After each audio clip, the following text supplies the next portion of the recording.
Hello मेरे class 11 वाले भाई बहन सब। तो कैसे हो आप सब? उम्मीद करता हूँ कि आप सब अच्छे होंगे, मस्त होंगे और चिल तरीके से स्टडी कर रहे होंगे। देखो आज के इस वीडियो में मैं आपको बताने वाला हूँ क्लास 11 के चैप्टर नंबर 4 कंप्यूटर साइंस से वेरी वेरी इंपॉर्टेंट क्वेश्चन जो कि आपके एग्जाम में आ सकते हैं। ठीक है, बहुत सारे कमेंट कर रहे थे बच्चे सब कि सर जल्दी जल्दी करा दो, बहुत सारे चैप्टर्स हैं और आप चैप्टर वाइज करा देंगे तो बहुत अच्छा मार्क्स आ सकता है। तो उन्हीं की बात सुनते हुए मैं चैप्टर वाइज क्वेश्चन करा रहा हूँ। आप लोग की एक आदत बहुत गंदी है कि आप वीडियो को शेयर नहीं करते हो। ठीक है, शेयर कर दिया करो यार, बाकी लोग भी सीखेंगे, मेरी भी हेल्प हो जाएगी, थोड़ी सी वॉच टाइम वगैरह बढ़ेगा। चैनल मोनिटाइज नहीं है तो मोनिटाइज हो जाएगा भाई, है ना। चलो इससे ज्यादा मैं नहीं बोलूंगा, आप लोग की मर्जी, शेयर करना क्या करना। ठीक है, चलो शुरू करते हैं आज के इस चैप्टर को जिसका नाम है मेमोरी एंड कंप्यूटर टाइप्स। आज हम लोग जो बात करेंगे इस चैप्टर जो है वो चैप्टर कौन सा है? 4। ठीक है, और इस चैप्टर से आज हम लोग टॉप 20 क्वेश्चन को कर रहे होंगे। कितने? 20 क्वेश्चन को कर रहे होंगे। ठीक है, चलो तो शुरू करते हैं। तो फर्स्ट क्वेश्चन हमारे पास आता है कि which of the following is a volatile memory. देखो कह रहा है कि जो हमारे पास ऑप्शन दिए गए हैं उसमें से कौन सा एक वोलेटाइल मेमोरी है। तो वोलेटाइल मेमोरी का मतलब क्या होता है ये समझो। वोलेटाइल मेमोरी का मतलब होता है लुप्त हो जाना। मतलब ये मान लो हमारे पास कंप्यूटर स्क्रीन है और अगर हम इस पे कुछ काम कर रहे हैं और जैसे ही इसका पावर हम क्लोज करेंगे, बंद करेंगे, तो इस पे जो भी चीजें लिखी हुई है ये गायब हो जाएगा, लुप्त हो जाएगा, हमें दिखेगा नहीं। ठीक है, तो कंप्यूटर में जब भी हम किसी काम को कर रहे होते हैं तो रैम में होती है। ठीक है, कंप्यूटर में जब भी हम किसी काम को कर रहे हैं तो कहाँ होती है? रैम में होती है। बिना सेव किए अगर हम कंप्यूटर को बंद करें तो ये सारा चीज क्या हो जाएगा? लुप्त हो जाएगा, वोलेटाइल हो जाएगा, खत्म हो जाएगा। ठीक है, चलो तो ऐसा कहाँ पे होता है वोलेटाइल मेमोरी? हम किसको कहेंगे? वोलेटाइल चीजें कहाँ पे होती हैं? तो ये होती हैं रैम के अंदर। याद रखना, तो इसका सही आंसर क्या हो जाएगा? रैम हो जाएगा। सही आंसर क्या हो जाएगा? रैम हो जाएगा। ठीक है, तो इस चीज को ध्यान रखोगे। समझ आई बात?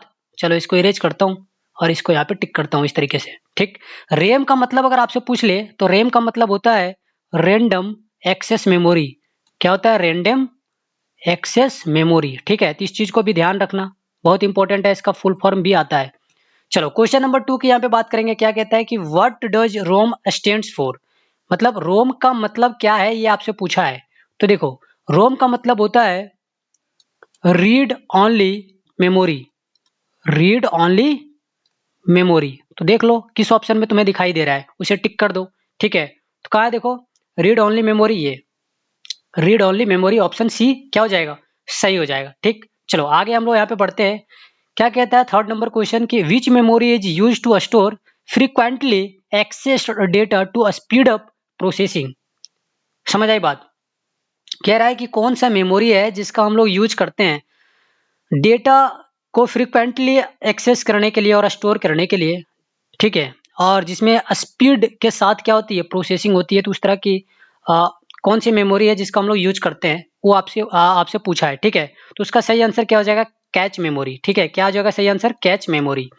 ठीक, चलो आगे बढ़ते हैं 4 नंबर क्वेश्चन की तरफ। क्या कहता है कि which of the following is the smallest unit of data in a computer.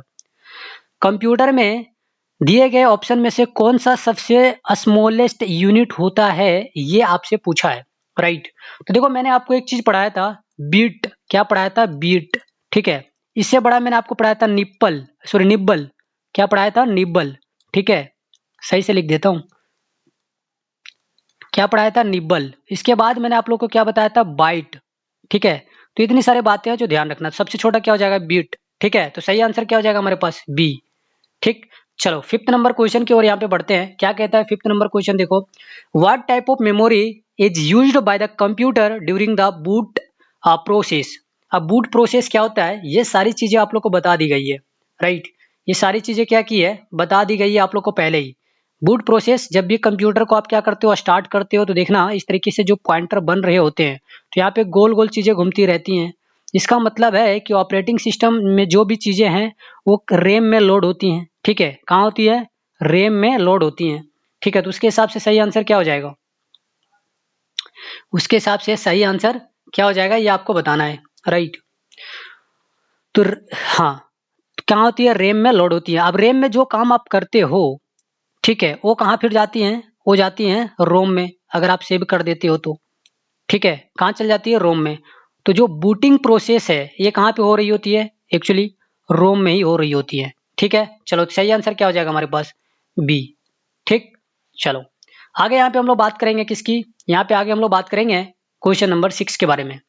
क्या कह रहा है कि which of the following is not a type of primary memory. कह रहा है कि हमारे पास कौन सा ऐसा, अच्छा एक क्वेश्चन छूट गया, ये पूछा ना 6 number, what type of computer is most suitable for scientific research and complex calculation. मतलब कौन सा कंप्यूटर है जो बहुत ही ज़्यादा सूटेबल है, सूटेबल मतलब बहुत ही अच्छा है साइंटिफिक रिसर्च करने के लिए और कॉम्प्लेक्स कैलकुलेशन करने के लिए, ये आपसे पूछा है, राइट। तो इसका सही आंसर क्या हो जाएगा, सुपर कंप्यूटर। ठीक है, कोई भी काम को सुपर तरीके से करना चाहते हो तो उसके लिए सुपर कंप्यूटर की नीड होगी, ध्यान रखना। ठीक, चलो 7 नंबर क्वेश्चन क्या कहता है कि which of the following is not, not लिखा है ध्यान देना, विच of the following is not a type of primary memory. ठीक है, प्राइमरी मेमोरी का टाइप कौन सा नहीं है ये आपसे पूछा है। तो देखो रैम प्राइमरी मेमोरी का टाइप होता है, रोम भी होता है, कैच भी होता है, तो कौन नहीं है ये आपसे पूछा है, तो कौन नहीं होगा, हार्ड डिस्क। हार्ड डिस्क जो है वो प्राइमरी मेमोरी का एक टाइप्स नहीं है, ध्यान रखना। ठीक है, चलो 8 नंबर क्वेश्चन की ओर हम लोग यहाँ पे बात करते हैं। क्या कहता है कि D RAM is slower then S RAM because, D RAM का मतलब क्या होता है, डायनेमिक रैंडम एक्सेस मेमोरी। ठीक है, और एस रैम का मतलब क्या होता है, स्टैटिक रैंडम एक्सेस मेमोरी। ठीक है, तो कह रहा है कि डी रैम जो है वो स्लो है एस रैम के कंपैरिजन में, तो क्यों, ये आपसे पूछा है। ठीक है, क्यों है ये आपसे पूछा है, तो इसका सही आंसर जो होगा क्यों, क्योंकि देखो क्या है, it needs to be refreshed periodically, क्योंकि इसका जरूरत जो है वो हमें हर बार क्या करना होता है, रिफ्रेश करना होता है, हर बार हमें रिफ्रेश करने की जरूरत होती है, इसलिए ये स्लोवर है किसके कंपैरिजन में, एस रैम के कंपैरिजन में। So option B will be true answer for question number 8। ठीक है, चलो क्वेश्चन नंबर 9 की यहाँ पे बात करते हैं। क्या कहता है कि what type of storage device is a USB flash drive. मतलब किस तरह का एक डिवाइस है, स्टोरेज डिवाइस है जो यूएसबी फ्लैश ड्राइव होता है, ये आपसे पूछा है, right. What type of storage device is a USB flash drive, तो इसका सही आंसर क्या होगा ये आपको बताना है, राइट। देखो इसका सही आंसर क्या होता है, S S S S S. ठीक है, एस एस एस, और इसका क्या मतलब होता है, सॉलिड स्टेट स्टोरेज। ठीक है, तो option number C will be true answer for question number 9। ठीक है, चलो क्वेश्चन नंबर 10 की यहाँ पे हम लोग बात करते हैं। Which of these is an example of non volatile memory. Non volatile memory, मैंने आपको बताया कि रैम जो होता है ये कैसा होता है, वोलाटाइल मेमोरी, जबकि जो रोम होता है ये नॉन वोलाटाइल मेमोरी होता है, ये आपको बोला है। ठीक है, तो देखो आंसर भी दिया हुआ है यहाँ पे, क्या आंसर, रोम। ठीक है, तो option number C will be true answer. ठीक है, चलो चलो क्वेश्चन नंबर 11 की बात करते हैं। क्या कहता है कि which type of computer is design to handle large scale data processing for multiple user. मतलब किस तरह के कंप्यूटर को डिजाइन किया गया है जिसमें लार्ज स्केल में डेटा के प्रोसेसिंग को हैंडल करता है और मल्टीपल यूजर उसमें होते हैं, ये आपसे पूछा है, राइट। तो इसका सही आंसर क्या होगा, इसका सही आंसर होगा मेन फ्रेम कंप्यूटर। ये बहुत ज़्यादा मात्रा में डेटा को एक बार में हैंडल करता है, राइट, और इसमें बहुत सारे क्या होते हैं, यूजर काम कर रहे होते हैं एक बार में। ठीक है, चलो क्वेश्चन नंबर 12 की बात करते हैं। क्या कहता है कि which memory is typically located closest to the CPU. मतलब कौन सा मेमोरी है जो ज्यादातर लोकेटेड होता है सीपीयू में, ये आपसे पूछा है, राइट। तो क्या क्या हो जाएगा इसका सही आंसर, इसका सही हो जाएगा कैच मेमोरी। ठीक है, सही आंसर क्या हो जाएगा, कैच मेमोरी। यही सीपीयू में सबसे क्लोजेस्ट मेमोरी है जो ज्यादातर लोकेटेड होता है। ठीक, 30 नंबर क्वेश्चन की यहाँ पे हम लोग बात करते हैं। क्या कहता है कि what does EEP Rome stands for. क्या देखो इसका फुल फॉर्म पूछा है, क्या होता है इसका, electrically erasable programmable read only memory, इसका पूरा मतलब होता है, राइट। तो क्या होता है, electrically erasable programmable read only memory. ठीक है, तो इसका सही आंसर ये हो जाएगा ए नंबर। ठीक है, इसका फुल फॉर्म होता है, बाकी जो भी है गलत है, ध्यान देना। ठीक है, बाकी जो भी है क्या है, गलत है। ठीक, चलो तो आगे हम लोग क्वेश्चन की बात करेंगे, क्वेश्चन नंबर 14 की। ठीक है, क्वेश्चन नंबर 14 क्या कहता है, देखो विच type of memory is faster but more expensive. मतलब यहाँ में से जो भी तुम्हारे पास दिया हुआ है ऑप्शन, इसमें से कौन सा मेमोरी है जो बहुत ज्यादा फास्ट होता है लेकिन ये बहुत ज्यादा एक्सपेंसिव होता है, मतलब खर्चीला, बहुत ज्यादा महंगा होता है, ये आपसे पूछा है।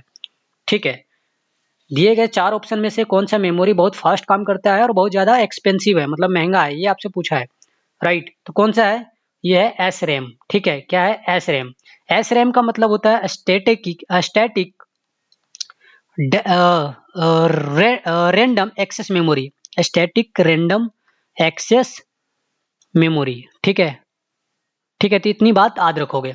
चलो आगे यहाँ पे हम लोग बात करते हैं 15 नंबर क्वेश्चन की। क्या कहता है कि what is the purpose of virtual memory.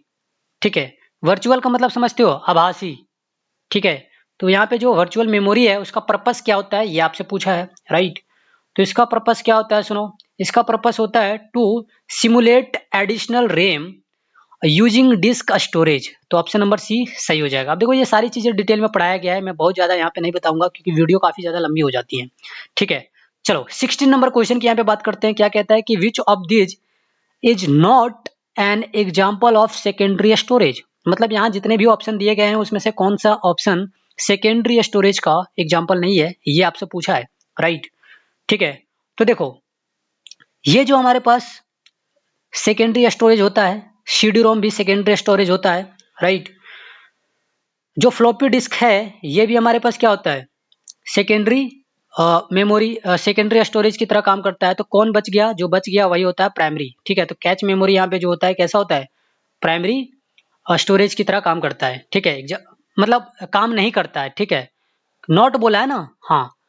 तो which of this is not an example of secondary memory. ठीक है, तो कौन सा है जो सेकेंडरी मेमोरी नहीं होता है? तो हार्ड डिस्क होता है, सीडी रोम होता है, फ्लॉपी डिस्क होता है, ये सारे के सारे सेकेंडरी होते हैं। लेकिन जो कैच मेमोरी है ये कैसा होता है, सेकेंडरी नहीं प्राइमरी होता है। चलो 17 नंबर क्वेश्चन की यहाँ पे हम लोग बात करेंगे। क्या कहता है देखो 17 नंबर क्वेश्चन। 17 नंबर क्वेश्चन हमसे कहता है कि what type of computer is typically embedded in device like washing machine and camera. मतलब किस तरह के जो कंप्यूटर है वो टाइपिकली एम्बेडेड होते हैं इन डिवाइस, वॉशिंग मशीन और कैमराज में, ये आपसे बोला है। ठीक है, तो इसका सही आंसर क्या हो जाएगा जल्दी से कमेंट में बताओ। तो इसका सही आंसर हो जाएगा एम्बेडेड कंप्यूटर। ठीक है, टाइपिकली एम्बेडेड डिवाइसेस किस में होते हैं, एम्बेडेड कंप्यूटर में होते हैं। ठीक है, तो इतनी बात याद रखोगे। चलो 18 नंबर क्वेश्चन की बात करते हैं। क्या कहता है कि which of the following types of computer is also known as personal computer. मतलब यहाँ में से जो भी तुम्हारे पास ऑप्शन दिए गए हैं इसमें से कौन सा कंप्यूटर है जिसे पर्सनल कंप्यूटर के नाम से भी जाना जाता है, ये आपसे पूछा है, राइट।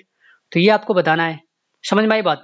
तो इसका सही आंसर क्या हो जाएगा, माइक्रो कंप्यूटर। हम लोग जितना भी कंप्यूटर यूज कर रहे हैं कौन सा कंप्यूटर है, माइक्रो कंप्यूटर। ठीक है, चलो 19 नंबर क्वेश्चन हमसे क्या कह रहा है कि what is the storage capacity of a standard DVD.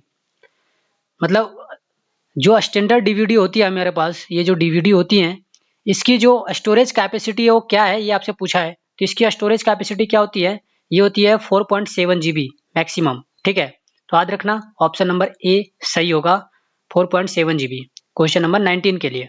ठीक, चलो लास्ट क्वेश्चन की यहाँ पे हम लोग बात करेंगे, क्वेश्चन नंबर 20। क्या कहता है कि which component act as the main storage area in a computer. मतलब यहाँ में से कौन सा कंपोनेंट है जो मेन स्टोरेज एरिया की तरह काम करता है कंप्यूटर में, ये आपसे पूछा है, राइट। ठीक है, तो कौन सा है, वो है हार्ड ड्राइव। क्या है, हार्ड ड्राइव। ठीक है, तो हार्ड ड्राइव को भी याद रखना है। चलो तो आज हम लोगों ने कितने क्वेश्चन कर लिए, 20 MCQ कर लिए। ठीक है, और ये सारे के सारे इंपॉर्टेंट है, क्या है, VBI हैं, याद रखना। ये सारे के सारे कंफ्यूजन वाले हैं, कंफ्यूज हो जाते हैं बच्चे कई बार। तो ये वीडियो अगर पसंद आई तो वीडियो को लाइक करो, ठीक है, चैनल को सब्सक्राइब करो, ठीक, और ज़्यादा से ज़्यादा दोस्तों के पास वीडियो को शेयर करो। ठीक है, तो इतनी सारी बातें हैं जो आपको ध्यान रखनी है। ठीक है, बहुत बहुत धन्यवाद बच्चे, मिलते हैं नेक्स्ट वीडियो में। आज के इस वीडियो में इतना ही बात करना था, हम लोगों ने इतना बात कर लिया और इंपॉर्टेंट क्वेश्चन भी हम लोगों ने कर लिया। आई होप आपको आज की वीडियो समझ में आई होगी। बहुत बहुत धन्यवाद, जय हिंद।